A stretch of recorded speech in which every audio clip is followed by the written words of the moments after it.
My mom went missing 3 years ago. I just received her final text. You'll never understand the feeling of arguing with your mom, only for them to go missing the next day. After my mom revealed that I was an accident and should have been aborted, I blocked her on everything and refused to speak to her. It wasn't until the police showed up at my house the next day when I realized how much I'd regret arguing with her. Of course, I became a suspect in my mother's disappearance. An angry daughter gets into an argument and her mom goes missing soon after? Pretty suspicious on my part. At first I'd assumed she just went into hiding to prove a point that I would miss her, so I did my best to stay positive. However, as 4 months passed by, I slowly realized she wasn't hiding, and that there was something much more sinister going on here. After the detectives closed the case, I moved into my parents' house to take care of my dad, since he was completely distraught by her disappearance. After seeing my dad get ill from grief, I knew I had to figure out what happened, and I had a horrible feeling that it might have been because of me. I was so wrong.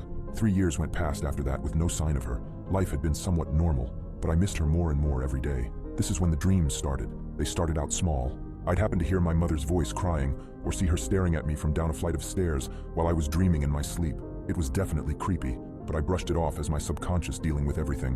One night, however, the dream got intense. I was sitting in my room when I could hear a scratching sound coming all the way from the basement door. Without thinking, I got up and went downstairs to investigate the noise. The sound was slow and ominous. Scratch, scratch, scratch.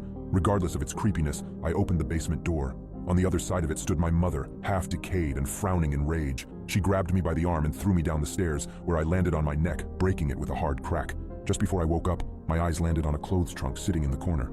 I flew awake in a cold sweat, grabbing my neck. Even knowing it was just a dream, it still didn't sit right with me. I'd promised myself to see a doctor about this, since the grief was getting unbearable. The next night, the dream became even more vivid. I actually tried to stay awake as long as possible, not wanting to see my mom in my dreams. No one can stay awake forever, and I caved at about 3 a.m. The dream started out with my mom sitting on my chest while I lay paralyzed in bed. She stared down at me furiously, holding my phone in her right hand. With her left hand, she pried my mouth open, took the phone, and then proceeded to shove it into my mouth. It went in horizontally, so that it bent my teeth back into my mouth. I could feel it as they broke off, falling back into my throat, where I choked violently on them.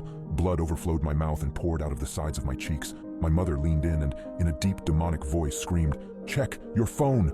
I woke up in tears and jumped out of bed. When it hit me that it had only been a dream, I breathed out a sigh of relief. I looked over at my phone, which had been sitting patiently on my nightstand. Should I? Was the first thought I had.